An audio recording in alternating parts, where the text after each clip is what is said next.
Hordoftoonni tuubii hambaa har'a gaaffiiwwan istirii garaagaraa waliin hojjenna.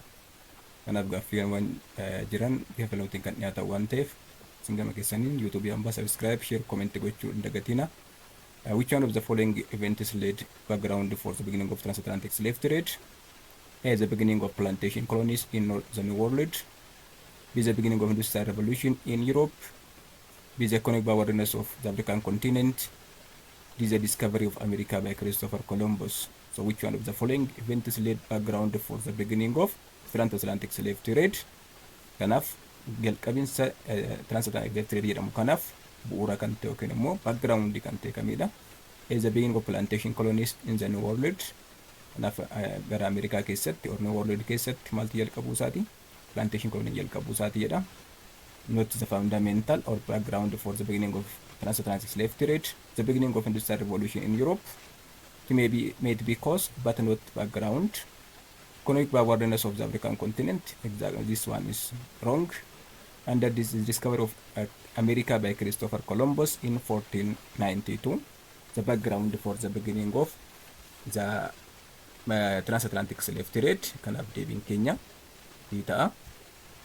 Question number 2.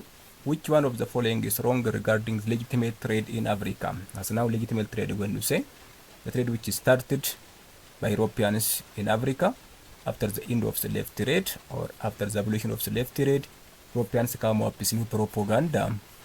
They came to Africa with new propaganda which is known as legitimate trade. So which one of the following is wrong regarding legitimate trade in Africa?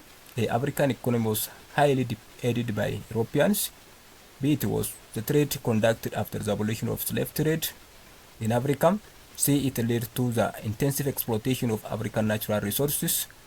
D. It stimulated the colonialism of African continent. So which one of the following is wrong? So wrong yookiin immoo dogongora kan ta'e kamidha waa'ee legitimate trade kana. Legitimate trade gaafa jennu daldala haaraa erga daldalli garbaa dhaabbateen booddeetti jalqabe waan ta'eef kanaaf wrong kan ta'e maa'inni yookiin dogongora kan ta'e African economy is not highly aided by Europeans. Kanaaf deebiin keenya ta'a. Warreen kaan is true about legitimate trade. Legitimate trade keessaayyuu was started conducted after the abolition of slave trade in Africa. That's right. Led to the intensive exploitation of African natural resources. Again, this is correct. Stimulated colonialism of the African continent. Maratti sababa coloniative kan ta'e tokko sakana waan ta'eef kanaaf deebiin keenya ta'a. Question number 3. According to the legend of King Sheba and King Solomon, the Zagwe rulers became legitimate rulers of Ethiopia. Why? Because kanaaf maal jedha gaaffiin kun akka legend of King Sheba fi King Solomonitti warri Zagwe kun Itoophiyaa bulchuuf yookiin immoo legitimate rulers of Ethiopia dha. Kanaaf legend of King Sheba kun garee lama hundeesse. The first one legitimate rulers of Ethiopia. The second legitimate rulers of Ethiopia. Like the ancient Aksumite rulers and as some Amara chiefs became legitimate rulers of Ethiopia. But the Zagwe rulers became legitimate rulers of Ethiopia. Why? Maaliif isaan kunidha. Kanaaf warra Itoophiyaa bulchuudhaaf warra fudhataman qabnedha jedhee yaada waan ta'eef legendiin kun akka kattee yaadu. Kanaaf why the legend of Queen Sheba made the Zagwe rulers legitimate rulers of Ethiopia? A. They were not from the Orthodox Christian group. Being in the Kofan Ensa Maljeda isaan kuni garee amantii Christian Orthodox waan hordofneefidha. No, they were the speakers of Cushitic family. Afaan Cushitic waan dubbataniif jedha. Not. They were not the descendants of Menelik the First. Menelik the First gaafa jennu ilma Queen Sheba fi King Solomon of Israa'elidha. Kanaaf mucaan kuni abbaan isaa Israa'el yoo ta'u haati isaa immoo Absiiniyaa yookiin immoo Itoophiyaa dubartii taate Nigist Saaba yookiin Queen Sheba kan jedhamtudha. Kanaaf erga mucaan kun dhalateen booddeetti warri Itoophiyaatti seera ta'anii baafatan. Namni aangootti dhufee Itoophiyaa bulchuu danda'u ilma sanyii Menelik kana tokkoffaa kana ta'uu qabaadha. Because he was the son of King Solomon. Solomon immoo he was king of Israel. Mucaan kun sanyii maaliiti? Sanyii mootiiti. So in Ethiopian history to rule Ethiopia, Ethiopian rulers must be from what? From the descendant of Menelik the First. So the Zagwe rulers became legitimate rulers of Ethiopia. The main reason why the Zagwe rulers became legitimate rulers of Ethiopia Because of what? Because they were what? They were not the descendant of Menelik the First. Kanaaf deebiin keenya sii ta'a. Question number 4. Which one of the following statements correctly explain the Oromo Population Movement? Warreen ammaan gadii keessa waa'ee warraaqinsaa yookiin sochii uummata Oromoo sirrii kan ta'e isa kamidha? So which one of the following statement correctly explain the Oromo Population Movement? It was accomplished in peaceful way at all stage. Karaa all stage hundarratti karaa nagaadhaan xumura jedhama. Population movement as now passes through two important phase or stage. First phase and the second phase, or first stage or second stage. First phase or first stage mean it was somewhat conducted in peaceful way. Karaa nagaadhaan first stage in kun. Second stage immoo especially after the half of the 17th century, yes, the 16th century, isa naannoo bara jaarraa 16ffaa giddu galeessa irraa ka'anii uummanni Oromoo fayyadamuu jalqaban, they began to use force. So the second phase, when you say somewhat Oromo began to use force, karaa humna fayyadamuu jalqaban fuuldura dhaabatan waan ta'eef, so it was not accomplished in peaceful way at all stage. The second stage, somewhat Oromo used the force.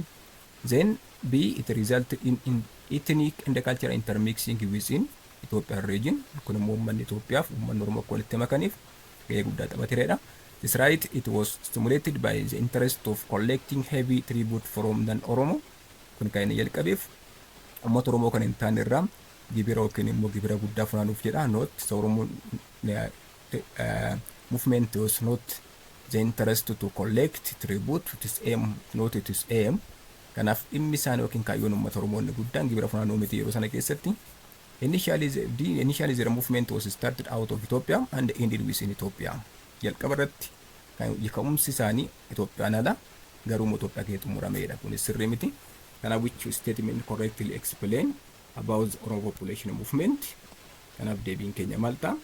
It led to result ethnic and cultural intermixing within Ethiopian region. Kanaaf deebiin keenya B ta'a. Question number 5. Why Leopold von Ranke is considered the father of modern historiography? Why Leopold von Ranke namni jedhamu kuni maaliif father of modern historiography maaliif jedhameedha? Because he established history as independent discipline. B, he established the Institute of the World Study of World History. C, was the first historian to publish history book. D, his work were supported by historical evidences. Kanaaf Leopold von Ranke kun the father of modern historiography maaliif jedhame? Tokko, namni kun yeroo jalqabaatiif history akka damee barnoota ta'uu danda'atti waan hundeesseefidha. Een akkas jedha. Established history as independent discipline. This is right. Established Institute of Study of World History. No. He was the first historian to publish history book. Again, this is wrong. His work were supported by historical evidences. Maybe supported by historical evidences, but Leopold von Ranke considered as the father of modern historiography because of what? Because this person established history as independent academic discipline, especially in the Berlin University for the first time. So because of his effort, this person considered or regarded as a father of modern historiography. Kanaaf deebiin keenya eeta. Question number 6. All of the following are the speakers of Cushitic language family in Ethiopia under the Horn, excepting hundi isaanii Itoophiyaaf gaafa biraa keessatti dubbattoota afaan Kushitikiitiin garuu tokko miti. Kanaaf all of the following are the speakers of Cushitic language family in Ethiopia under the Horn, except Ebileen, Bigeedoo, Sikambata, Di Argobbaa. Kanaaf as keessaa afaan Kushitii kan hin dubbanne kamidha jedhama. Sababii kanaatiif Bileen are the speakers of Cushitic language in Eritrea. Again, Gedonda Kambata are the speakers of Eastern Highland Cushitic branch. The Argobbaa are the speakers of Semitic language. Kanaaf warri Argobbaa kun afaan Semitic dubbatu waan ta'eef kanaaf deebiin keenya maal ta'a? D ta'a. I'm sure iddoo kana geenyaan YouTube hambaa jaalattan yookiin viidiyoo kana jaalattan jedhee yaada. Kanaaf isinis viidiyoo kana hiriyoota keessan bira akka ga'uuf YouTube hambaa share, subscribe, comment gochuun dagatiina. Gaaffii itti aanutti fufna. Question number 7. From the following three sources, which one could be both primary and secondary sources? From the following three sources, which one could be both primary and secondary sources? Kanaaf maddoota seenaa armaan gadii keessa madda seenaa sadarkaa tokkoo sadarkaa lamaffaa ta'uu kan danda'u kamidha? At the same time ta'uu kan danda'u kamidha? A witness account mean waan tamni tokko iyyaan argee kallattiidhaan information tu namarraan fudhannu ofiisaatii argee kan nutti himu witness account jedhama. Kun kanaaf itis primary source. The monumentis gaafa inni kunis primary source dha. Oral traditions, see fossils. Kanaaf oral tradition in history could be both primary source and secondary sources. Kanaaf primary source if secondary source ta'uu danda'a oral tradition. How? When it is eyewitness account, it could be what? Primary source. When it is hearsay, could be what? Secondary source. Oral tradition in kun formation afaan hin darbu. Want oral tradition when you say information which passed from generation to generation by the means of word or mouth, kanaaf afaan hin kan darbu oral tradition jedhama. Waan ta'eef oral tradition kuni both primary and secondary sources ta'uu danda'a. Fakkeenyaaf when it is eyewitness account, namni tokko eventii ta'e sana yookiin wanta raawwate sana kallattiidhaan dhaqee argee ija isaatiin argee yoo ta'e eyewitness account ta'a waan ta'eef primary source ta'a. Again when it is hearsay, it could be what? Secondary source. That mean namni tokko immoo waan tokko nama tokko irraa dhaga'ee yoo dabarsee nama biraatti hima yoo ta'e inni kun gaaf sana maal ta'a? Hearsay of hin argine waan ta'eef so at that time oral tradition what? Could be secondary source. So in history, oral tradition could be both primary and secondary sources. Kana madubadhe gubbaratti hundaa'e waan ta'eef kanaaf deebiin keenya sii ta'a. Fossils are primary sources. Kanaaf deebiin keenya sii ta'a oral traditionidha. Lamaan ta'uu kan danda'u. Question number 8. Which one of the following was wrong regarding the French Revolution? Kanaaf isaan armaan gadii keessa French Revolution irratti soba kan ta'e kamidha? Wrong regarding the French Revolution. French Revolution beektu waggaa 10 kan gaggeeffamaa turedha. Keessaaf soba kan ta'e kamidha? From 1789 up to 1799, the period of French Revolution in the world history. So it was indeed with the rise to power of Napoleon Bonaparte. It's right. French Revolution ended in 1999 when a person called Napoleon Bonaparte came to power by defeating the Directory aangorra buusee gaafa namicha aangootti dhufu Napoleon Bonaparte kun French Revolution gara dhumaatti dhufe. Kanaaf inni kun it is not wrong, it is true about French Revolution. B. It was started with the event called the storming of Bastille. Kanaaf gaafa mannidha. Bastille jedhamu kun gaafa cabsame seenanu it is the beginning of the outbreak of French Revolution. So kun sirriidha. B. It brought different socio-economic and political changes. It is right. Keessaa gunni kun consequence baay'ee qaba waan ta'eef it brought socio-economic and political changes in France. Kanaaf inni kun sirriidha. It was indeed when National Assembly proclaimed new constitution. Kan inni xumurame gaafa National Assembly constitution haaraan inni fiduudha kan inni xumuramedha. No, French Revolution ended when a person called Napoleon Bonaparte came to power. Kanaaf wrong kan ta'e deetaa deebiinsa waan ta'eef. Question number 9. Which one of the following is most important gateway for the penetration of Islam into Ethiopia?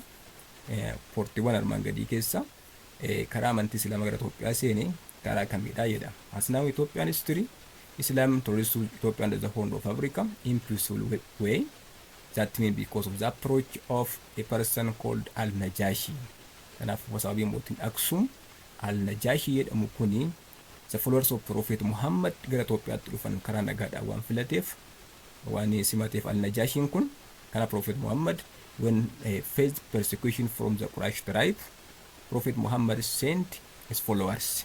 Kanaaf Prophet Muhammad gaafa Quraysh irraa lolli isaan irratti baname duuka buutuu isaanii gara Itoophiyaatti erga waan ta'eef gaafsan ammoo mootiin Chinugu akka raboonni anitti mootichi Al-Najashi jedhamu he was the governor of Aksum at that time, also welcomed them, and also because of his good attitude towards the followers of Prophet Muhammad, Ethiopia and the Horn of Africa was free from jihad. Naannoo Itoophiyaaf gaafa Afrikaa kun jihad irraa bilisa ta'e. Kanaaf amantii Islaamaa Itoophiyaa kan seene karaa nagaadhaan in peaceful way through two important directions. through the port of Dailak, through again the port of Zailam. Through the port of Dailak, Islam was limited to the coastal area because of what? In northern part of Ethiopia, the Christian Highland kingdom highly flourished in highland part of Ethiopia. So Islam religion somewhat limited to the coastal area in the northern direction. So the port of Zailam mean the most important gateway for the penetration of Islam into Ethiopia. Kanaaf amantii Islaamaa gara Itoophiyaa kan seenan karaa kamiin jechuudhaan karaa Zailaatiin. Kanaaf deebiin keenya maal ta'a? Siidha ta'a. So which of the following is the most important gateway for penetration of Islam into Ethiopia? Is the port of Dailak, is the port of Berbera, is the port of Dailam, is the port of Masawa. So port of Zailam mean the most important gateway for penetration of Islam into Ethiopia and the Horn of Africa. So, and updating Kenya Sita. Question number 10, in their contact with Africa, what was the immediate objective of the Portuguese? Yes, you Portugal into war Africa fan will defend gafa umani kayo gurguddo lama qabu. Yoo darbe keessatti video darbe keessatti about distant objectives aan ilaalleerra. So what is the immediate objective of the Portuguese? One step in their contact with Africa, what was the immediate objective of the Portuguese? A, reaching India. B, to gain direct access to the gold producing region of West Africa. D, C, to establish direct colony in interior of Africa. D, to compete with Spain in Africa. So what was the immediate objective of the Portuguese? Distant objective mean reaching India. Kanaaf inni eegubbaa jiru distant objective isaaniiti yookiin immoo kaayyoo isaanii isa dheeraadha yookiin immoo yeroo kaayyoo isaanii inni guddaan eessa ga'uudha? Hindiyaa ga'uudha. Immediate objective isaanii immoo maanni? So what was the immediate objective of Portuguese in Africa? Kanaaf inni kun maal ta'a? To gain direct access to gold producing region of West Africa. Kanaaf deebiin keenya biidha ta'a.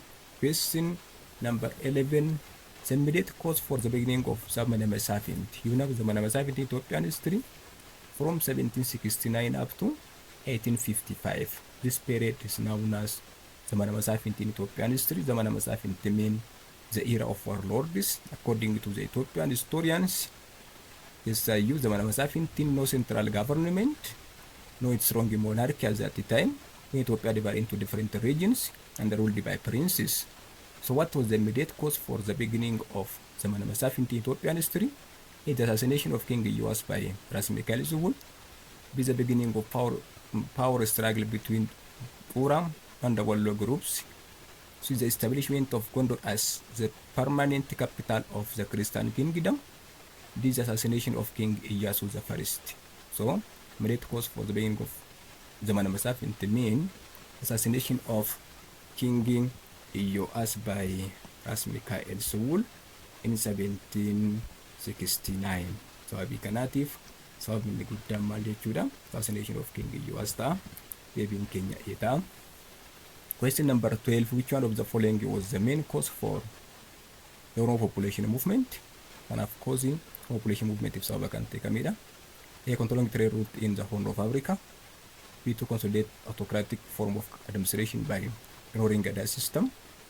C, to collect huge revenue from other ethnic groups. D, the need for land to accommodate the growing human and livestock population due to the demographic factor.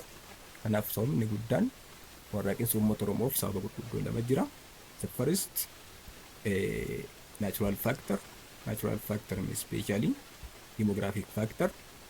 The second one man-made factor. Man-made factor when we say the conflict between the Christian kingdom and the Muslim sultanate. Kanaaf uummanni Oromoo hayyoon isaa inni guddaan maal gochuudhaafi to accommodate growing human and livestock population due to demographic factor. Kanaaf deebiin keenya diidha ta'a. Question number 30. So in triangular Atlantic slave trade, which one of the following trade items transported from America to Europe? A, cotton. B, slaves. C, manufactured goods. D, iron metals. So in transatlantic slave trade, 3 important continents connected. Then raw materials that mean like cotton, sugarcane, coffee and others transported from America to Europe, slaves transported from Africa to America, manufactured goods transported from Europe to Africa and exchanged with African slaves. As a result, in transatlantic slave trade, raw materials transported from America to Europe, which used as an input in the European industries at that time. So kanaatiif barsana keessatti ardii sadii wal tuqa transatlantic slave trade triangular gaafa jennu 3 continents connected ardiiwwan sadantu wal tuqa waan ta'eef ardii Afrikaa, Ameerikaadhaa fi Europe. Kanaaf Ameerikaa gara Euroopitti kan fe'amu maalinniidha? A. Cotton, B. Slaves, C. Manufactured goods, D. Iron metal. Sababii kanaatiif raw material gara Ameerikaa gara Euroopitti fe'amu waan ta'eef from this one, which one is raw material? Cotton transported from America to Europe. Kanaaf deebiin keenya eeta. Question number 14. Which one of the following is not the consequence of Oromo Population Movement? A. It weakened Christian state. B. It reduced the power of Muslim state. C. It led to the interaction of different peoples with the Oromo. D. The Oromo destroyed ancient civilization of Ethiopia. So which one is not the consequence of population movement? All are the consequence of population movement except D. D is not this answer. Oromo not destroyed civilization of ancient Ethiopia. So because if Oromo Ethiopia barbadeessan kan jedhu kuni deebii ta'uu hin danda'u. Kanaaf deebiin keenya D ta'a. Question number 15. Which one of the following is not the main value of Gadaa political philosophy? Gadaa political philosophy based on different political main values.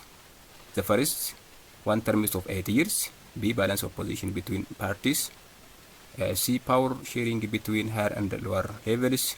The hereditary form of administration. So when we come to Oromo Gadaa system, the Oromo Gadaa system has different main values, especially political philosophy. So terms of 8 years, when we say transferring power every 8 years peacefully, every 8 years power transferred from one Gadaa party to the next. So kanaatiif inni kuni the main value of Gadaa system. Kanaaf deebiin keenya not the main value of Gadaa political philosophy jedha gaaffichi waan ta'eef. Kanaaf inni lammaffaan biin immoo balance of position between parties. It is also again the main value of the Gadaa political philosophy. Inni kunis again power sharing between higher and lower levels. Aangoo gara dakatti yookiin immoo gara giddu galeessaaf gara gadi jirutti aangoo waliif qooduun jira waan ta'eef sababii kanaaf isaan kun maal jedhamu? The three main values of the Gadaa political philosophy. Kanaaf hereditary form of administration aangoon alaan darbaadha. Sirna Gadaa keessatti aangoon alaan darbuun jiru. Aangoon waggaa 8 walharkaa fuudhama. Kanaaf hereditary form of administration mean not the main value of the Gadaa political philosophy in the Oromo Gadaa system. Kanaaf deebiin keenya diita. Question number 16. In the Oromo Gadaa system, what is the responsibility of Qondala? Qondala gaafa jennu umurii 25 hanga 32 gidduutti kan jiran. Kanaaf Gadaa systemii keessatti Gadaa grade gurguddoo 5 arganna.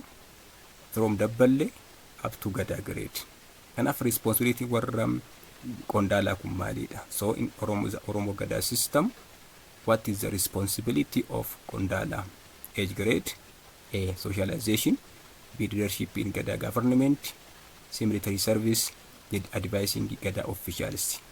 Socialization in stage dabballeedhaa fi keessaayyuu inni kuni dabballeedhaaf warri naannoo sana jiran socialization group irratti ramadamu waan ta'eef isaan kun kanaaf for dabballee leadership in Gadaa government biinsa akkas jira. Kun immoo warra kamiidhaa fi Gadaadhaaf warra Gadaa age grade gubbaa jiraniif Gadaa government hooggansi kan isaaniiti. Responsibility warra kanaati. Military service advising Gadaa officials. Keessaa advising Gadaa officials mean for Yuba and Kallu and others. Kana immoo hojjetu gahee warra yuuti. Gahee warra Yubaati waan ta'eef achi keessaa the responsibility of Qondala warra umuriin isaanii 25 hanga 32 maan achi keessatti sirna Gadaa keessatti military service responsibility isaanii waan ta'eef deebiin keenya sii ta'a. Question number 17. Differentiate long statement regarding the Sidama Luwa system. Sirna Gadaa yookiin immoo Luwa systemii Sidama kan hin taane sodogongora kan ta'e kamidha? A. It is indigenous system of governance led by Mote or king. This right? Gadaa, the Lua system equivalent to Oromo Gadaa system. Lua system, when you say, this indigenous system of governance led by Mote or king. The seniority was closely related to the age cycle of Lua. This right? See, the age grade had an 8-year cycle in the Lua system, similar to Oromo Gadaa system. This right? It is dictatorial form of governance, not electoral form of government, the democratic form of administration, similar to the Oromo Gadaa system and the others. So, deebiin keenya kanaaf maal taasa kanaafi diidhas. Lua system is not dictatorial form of governance. So, the answer is D. Question number 18. Which one was the earliest Gibe state to accept Islam? Mootummoota Gibe shanan keessa yeroo dursaatiif amantii Islaamaa fudhate kamidha? A. Munaariyaa, B. Gommaa, C. Gummaa, D. Jimmaa. So, with the earliest state to accept Islam from the 5 Gibe state, Gommaadha deebiin keenya. Kanaaf Gommaan mootummaa musliimoota mootummoota shanan Gibe keessa dursanii amantii Islaamaa kan fudhatan warra Gommaati waan ta'eef deebiin keenya B'dha ta'a. Again, question number 19. The Gilo traditional governance system is known as Ebalem, B. Seera, C. Lua, D. Daraaroo. Kanaaf achi keessatti seera when you say for Kambata, Hadiyyaa and others. Lua mean for Sidama, Daraaroo again for Gedo. Get the part it is what? Not the traditional governance. Daraaroo when you say, especially a Thanksgiving ceremony, similar to the Oromo Gadaa system. So, because in Gedo, traditional governance called Balla or Balle. So, because deebiin keenya eeta. The last question for this video, the founder of Zagwe dynasty was A. Mara Taglamanot, B. Lallibala, C. Tabarak, D. Kunamulak. So, who was the founder of Zagwe dynasty? A. Mara Taglamanot, B. Lallibala. Lallibala also the king of Zagwe dynasty. This person was well-known king of Zagwe dynasty, who known by constructing the 11 rock one church in Ethiopia, especially the church of Lallibala, constructed by King Lallibala. Itbarak, the last king of Zagwe dynasty, was defeated by Yukunamulak. The Yukunamulak also the founder of Solomonic dynasty. So was the founder of Zagwe dynasty. Zagwe dynasty was founded by a person called Mara Taglamanot. Kanaaf deebiin keenya diita. Har'aaf gaaffiin isinii qabadee dhiyaadhe kana fakkaata. Isin gama keessaniin YouTube hambaa yoo isinii tole subscribe, comment, share gochuun dagatina. Galatooma.